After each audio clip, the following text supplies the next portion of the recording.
Você abrisse sua Bíblia no livro de Daniel, capítulo 1. Resolveu Daniel firmemente não contaminar-se com as finas iguarias do rei, nem com o vinho que ele bebia. Então pediu ao chefe dos eunucos que lhe permitisse não contaminar-se. Podem sentar. Palavra do Senhor.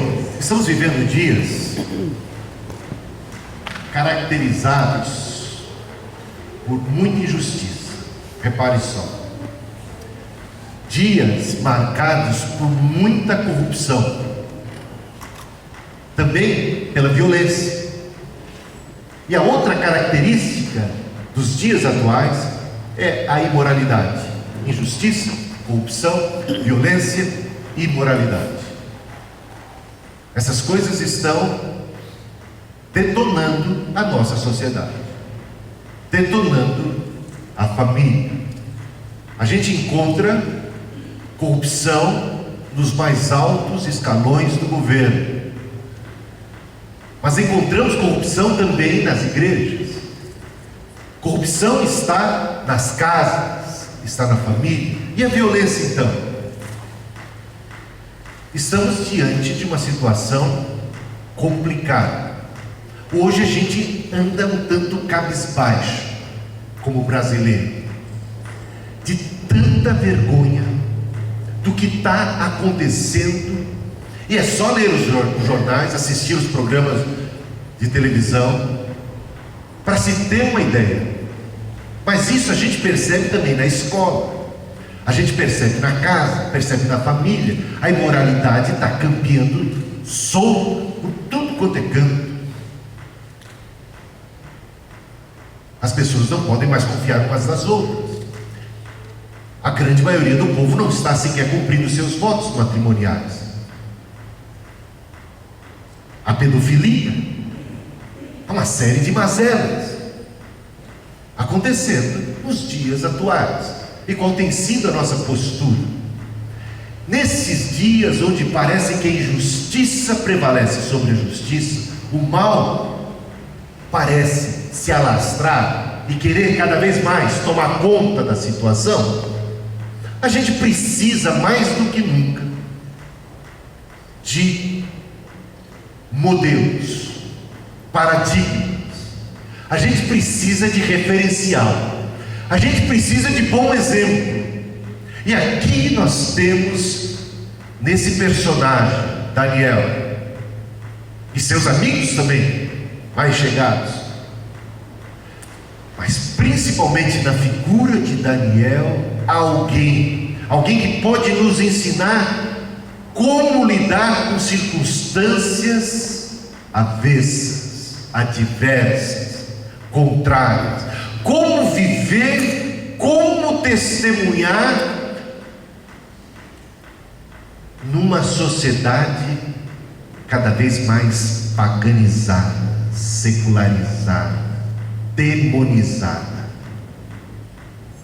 A história de Daniel é a seguinte: Daniel tinha 14 anos de idade, era um adolescente, quando o rei Nabucodonosor, rei da Babilônia, com o seu exército, devastou a Israel, destruiu a cidade de Jerusalém, botou fogo no templo, queimou casas, matou, trucidou, passou como um trator sobre a nação, esmagou velhos, mulheres, crianças, foram trucidados. Uma chacina, uma espécie de genocídio aconteceu quando o exército de Nabucodonosor invadiu Jerusalém. E lá estava esse jovem, lá estava esse adolescente, um dos poucos a sobreviverem àquele ataque. Provavelmente perdeu pai e mãe naquele ataque. Perdeu vovô, vovó, tio, tia. Perdeu amigos de infância. Perdeu a sua casa. Perdeu a sua terra. Viu a sua cidade sendo queimada. E agora ele estava como que um escravo nas mãos do inimigo, nas mãos do adversário. Ele estava agora na casa, no palácio de Nabucodonosor, servindo como escravo. Exatamente aquele responsável maior pela destruição, pela mazela que se abateu sobre o seu povo. Por muito menos tem gente hoje justificando suas más ações por conta do seu passado sofrido e de dor. Não nego que o seu passado tenha sido de dor e de sofrimento, mas mire-se no exemplo deste adolescente. Olha a desgrama, olha a desgraça que se abateu sobre a sua casa. Qual não vai ser a atitude dele? Eu posso garantir para você, Daniel tinha tudo para ser um dos homens mais pecadores, mais revoltados, mais devassos, mais entregue ao pecado, à revolta, à vingança e ao ódio de todo Israel. Olha o que ele passou, olha o que ele sofreu, ainda numa fase precária, numa fase onde as pessoas costumam ser, não é na adolescência que a gente costuma ser rebelde sem causa? Não é isso que dizem? O rebelde sem causa, porque não precisa muito, o adolescente já está com um espírito de rebeldia. É numa tentativa até de autoafirmação, de construir a sua identidade, né, a parte de seus pais. Imagine então um adolescente que passa por tudo que ele passou. Tinha todas as razões e motivos para justificar o quê? Todo tipo de violência, rebeldia, carnalidade, pecaminosidade, porque afinal de contas não dizia John Locke, não dizia Rousseau, o homem é produto do meio? Não tem muita gente que tem essa tese? O homem é produto do meio, ele não deve sequer ser penalizado. Quem tem que ser culpado é o meio ambiente. Olha de onde surgiu este jovem. Ele não podia ter agido diferente, afinal de contas, olha o que ele passou, olha as más influências que ele teve, olha as desgramas que se abateram sobre sua casa. O homem é uma tábula rasa, como dizia John Locke. Tábula rasa como uma página em branco, e que o meio ambiente, as circunstâncias em que você vive vão moldando você. Você não tem alternativa, você está fadado a cumprir a sua sina esta derivada do quê? Do meio ambiente em que você vive, em que você foi constituído. Então você é uma forma, você foi colocado numa forma da sociedade. Então você está se desculpando, e muita gente está assim. Agora eu vou falar com o pessoal da velha guarda, né? Para não falar da jovem guarda. Era na época da jovem guarda, porque agora já virou velha guarda e eu não sei mais como resolver esse problema. A questão é a seguinte: lembra da música da Lilian? Eu sou rebelde porque o mundo quis assim. Eu não vou cantar, né? Mas lembra dessa música? Eu sou rebelde porque o mundo quis assim. E as pessoas aqui? Porque nunca me trataram com amor. E as pessoas? Então, como é que é, José? As pessoas não sorriam para mim, não me trataram com amor. O que eu pude fazer? A rebeldia é consequência natural do que eu passei na minha casa, do que eu passei na minha infância, das humilhações que eu sofri. Eu sou rebelde. Ela até tenta depois dizer assim: eu queria ser como criança, né? Eu queria ter aquela pureza, aquela alegria, mas o que fazer? Eu sou rebelde porque o mundo quis assim. O mundo quis. O que eu quero não manda nada. Eu não consigo determinar o meu futuro. Eu não consigo determinar as minhas ações e o meu futuro são determinados pelo mundo. Os outros são os culpados. E tem muita gente que diz assim: você me fez ficar com ódio, né? Você acha que isso está certo, esse negócio desse? Gente, nós não podemos, eu vou dizer uma coisa para você: não podemos culpar ninguém pelos nossos sentimentos. Os nossos sentimentos são de nossa responsabilidade. Os outros não têm culpa deles não. E nós gostamos de colocar a culpa nos outros. Eu estou com raiva porque você me causou raiva. O diabo não tentou de tudo com Jesus ou não tentou, né? Nem os que o crucificaram conseguiram produzir ódio naquele coração, não é mesmo? A esses ele disse: Pai, perdoa-lhes, porque não sabem o que fazem. E o diabo tentou de tudo colocar cobiça no coração de Jesus. Lá no deserto, a cobiça do pão, a cobiça da glória, a cobiça dos prazeres e do sucesso e da fama desse mundo. Tentou, mas não encontrou ressonância, está entendendo? Porque no coração de Jesus não mandava o mundo, no coração de Jesus não manda nem eu, nem você, no coração dele mandava ele. E a gente não pode responsabilizar os outros pelos nossos sentimentos. Nós não podemos colocar a culpa no pai, na mãe, no tio, na avó, na genética. Eu nasci assim, eu cresci assim, eu sou um crente Gabriela, nasci assim, cresci assim, sou sempre assim. O que eu vou fazer? Isso é genético. Essa é a minha sina. Deve ser alguma coisa de karma. Eu não tenho como escapar desse meu destino. Tanta desculpa para a gente ser falho. E diante daquela circunstância toda, Daniel não expressou mágoa, não expressou ressentimento, não expressou ódio, espírito de vingança, porque seus conterrâneos, pessoas que passaram pelo que ele passou, muitos deles, eu poderia até dizer a maioria deles, estava cultivando ódio no coração, e não via uma oportunidade para vingar, fazer justiça com as suas próprias mãos. Mas Daniel não cultivou nenhum desses sentimentos. Daniel jamais permitiu que o seu passado destruísse o seu presente, aniquilasse a sua perspectiva de futuro. Daniel não fez do passado um ditador. Ele conseguiu sim, com a graça, com a misericórdia de Deus, colocar uma pá de cal sobre as mágoas e os traumas do passado. Conseguia ele forças em Deus para olhar para frente e para tomar uma atitude positiva diante da vida, como uma nova criatura, como um novo ser. Na adolescência fez isso, não na sua maturidade.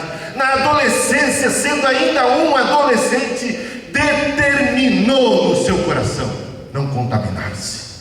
Ele recebeu um novo nome. Ele vai agora para a Babilônia, e uma das primeiras coisas que os babilônios queriam era fazer a cabeça desses adolescentes, era aculturá-los, era fazer com que eles agora bebessem, comessem na mão do imperador, do grande Nabucodonosor, e começassem a, digamos assim, a vivenciar e a expressar os valores, os princípios daquela cultura, comessem daquela comida, bebessem daquela bebida, e fossem uma espécie de expressão do reino dos caldeus.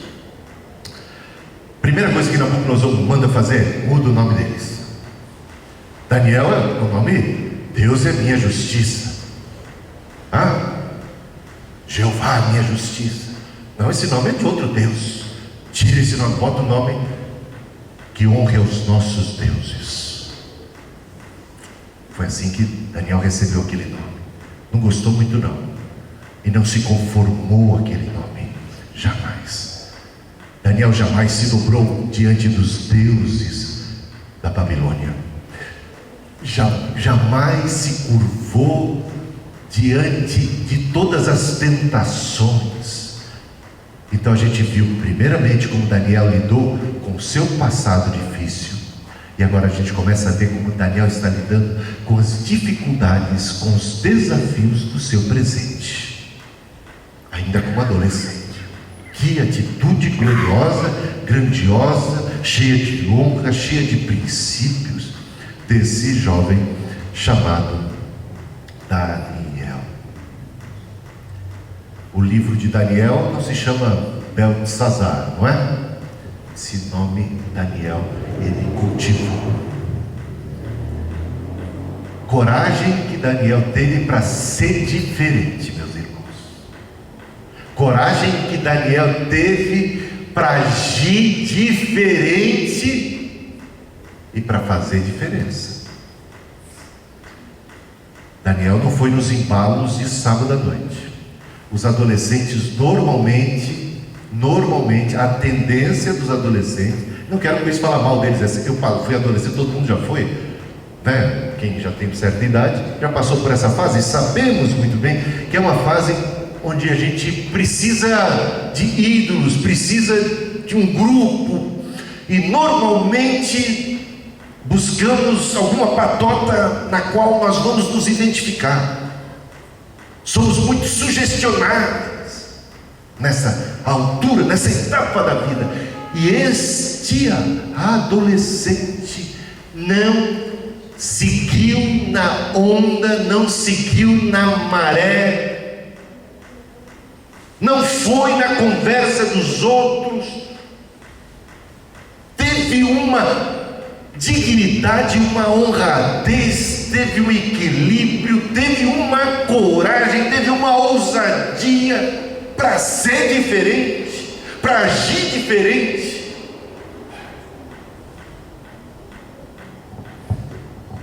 A vida de Daniel nos ensina uma barbaridade.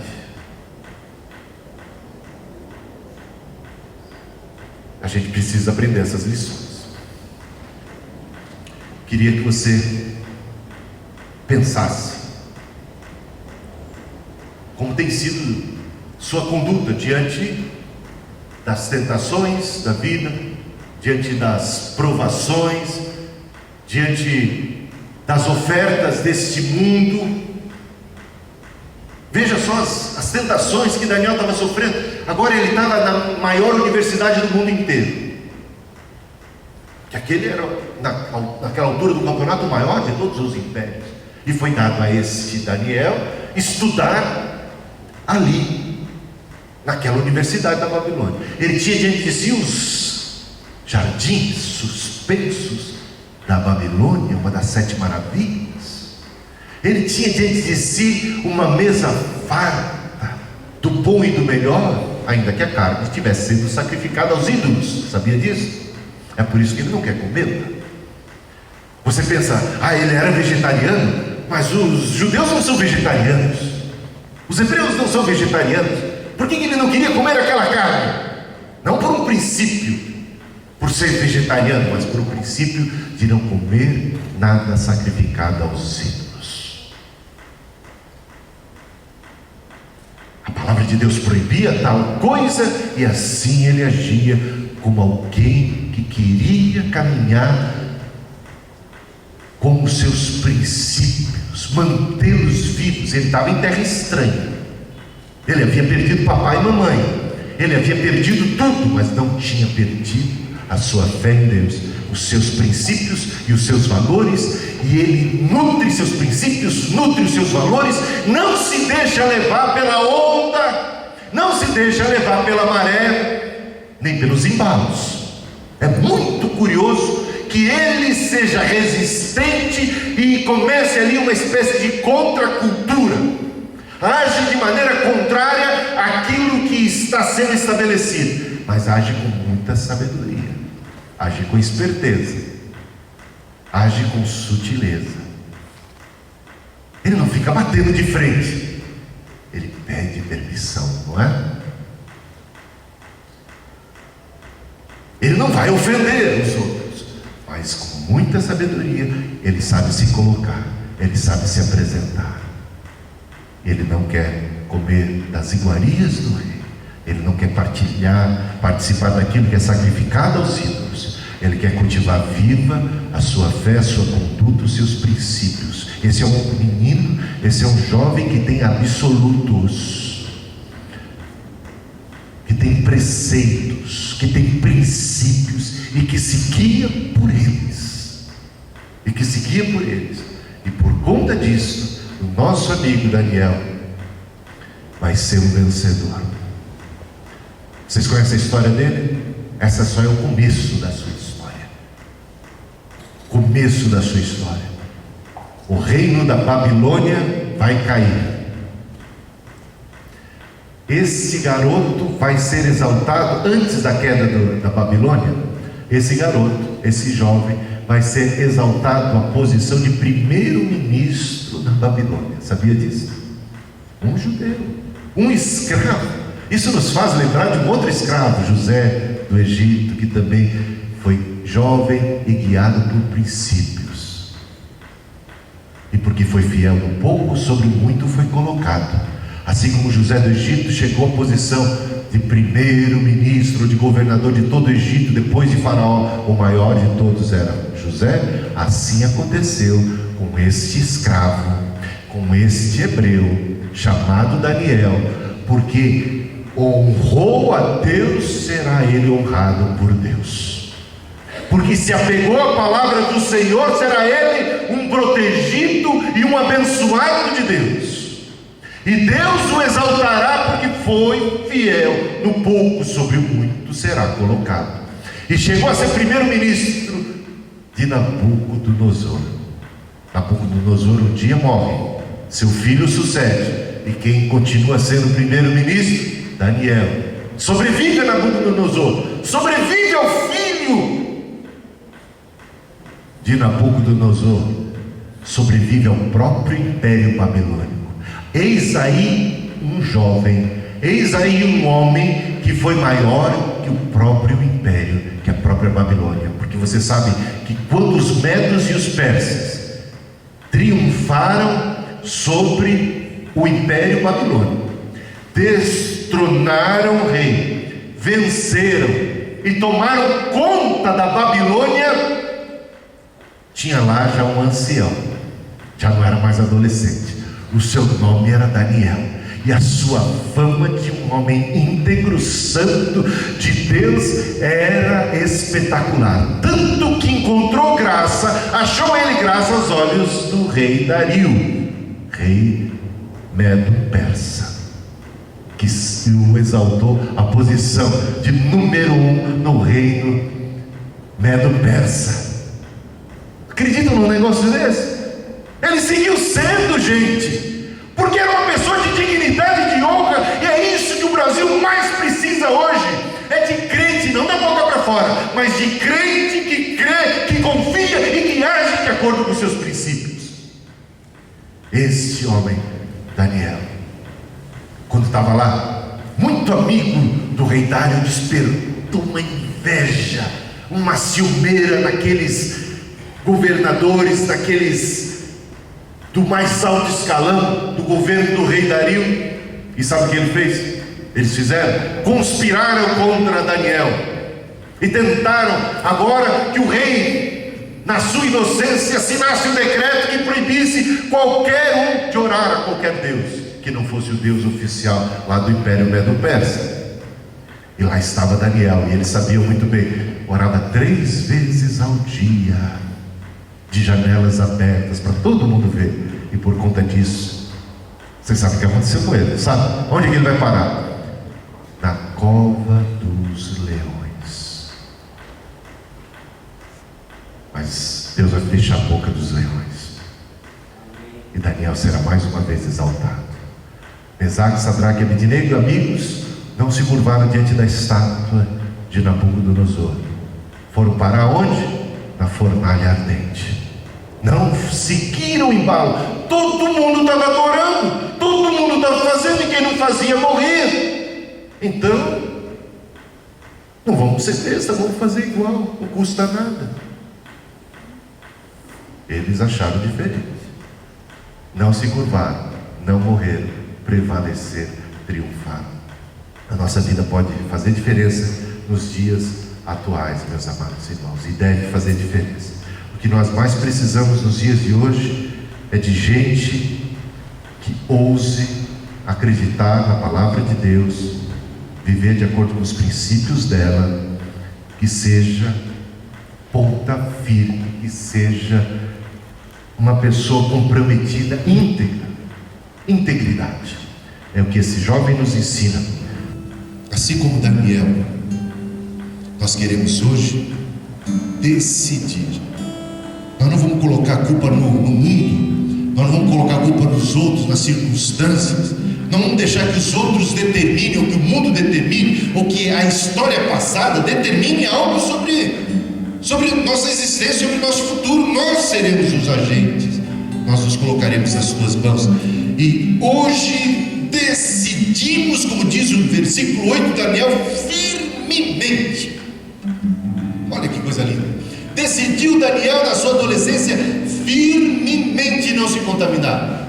E a sua decisão não foi fogo de palha. Passados 70 anos, lá estava um homem sem mancha, sem ruga, usado por Deus numa dimensão sem igual, sem precedentes até na história. Talvez a de José, a que mais se assemelha a ele. Que coisa maravilhosa. Por quê? Porque na sua adolescência tomou uma decisão. Nós tomamos a decisão. A decisão é nossa. E Deus nos dá essa liberdade.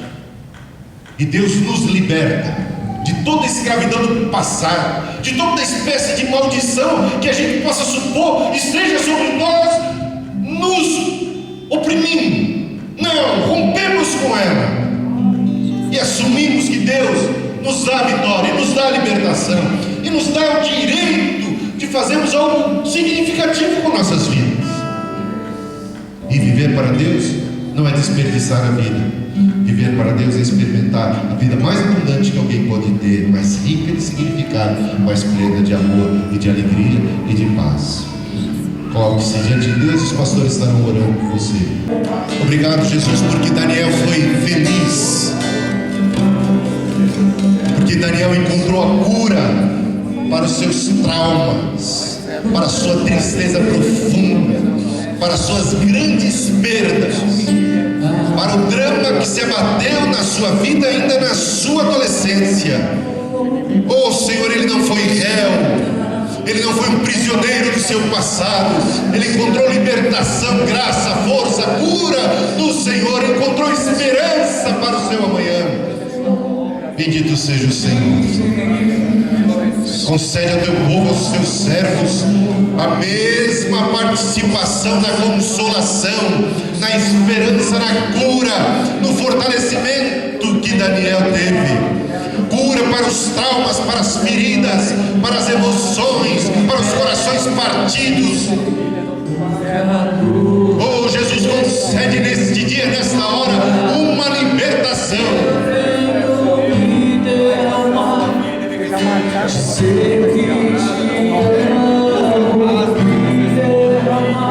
Querido Deus e Pai, te agradecemos porque Daniel também foi valente e foi fiel diante dos desafios do seu presente. Obrigado, Jesus, porque ele não se deixou seduzir pela aparência, pelas coisas sedutoras do império babilônico, pela glória, pela fama, pelo sucesso. Ele venceu, Senhor, a tentação na hora da angústia e venceu a tentação na hora do bem bom, a tentação da prosperidade, a tentação do sucesso, a tentação da glória, das riquezas, a tentação dos prazeres da carne. E tu sabes muito bem quantos são aqueles que caem, que tropeçam, quando são galgados a uma posição de liderança, quando recebem muitas bênçãos, muitas benesses da tua parte. Quantos são, ó Deus, prósperos, quando são saudáveis, quando têm tudo do bom e do melhor. Muitas vezes, Senhor, a tentação é ainda maior nesta hora do que na hora da angústia, do que na hora da pindaíba. Mais e mais ameaças nós temos no alto da montanha do que nos profundos vales. Ó Senhor, livra-nos de todas as tentações, das tentações do pináculo do templo, das tentações do vale da sombra da morte. Ó Senhor, livra-nos de todos os males. Livra os nossos corações do apego a este mundo, às coisas transitórias e passageiras, a todo afeto, a toda afeição, a tudo aquilo que passa, a tudo aquilo que é vaidade. Ajuda-nos a ter um coração voltado para o Senhor, para a Tua palavra, porque os céus e terras poderão passar, mas a Tua palavra não há de passar. E aqueles que fazem a Tua vontade, ó Senhor, encontram graça aos Teus olhos, encontram misericórdia, força, socorro. E o Senhor exalta o abatido, o fraco, o caído. O Senhor muda a história, o Senhor faz diferente. Eis que novas todas as coisas o Senhor faz, transforma, regenera, vivifica, renova. O Senhor faz de novo, faz no seio desta igreja, faz nas nossas famílias, realiza, Senhor, no coração dos jovens, no coração das crianças. Ó Deus, coloca o Teu temor, coloca, ó Deus, aquele apego à Tua palavra, apego às Tuas promessas, que isso possa ser, ó Deus, um escudo, uma fortaleza para jovens, adultos, crianças vencerem o mal, triunfarem, Senhor, sobre tudo o que há, em nome de Jesus. Abençoa o Teu povo e ajuda-nos a testificar de Ti, Senhor. Em nome de Jesus, oramos e agradecemos. Amém e amém.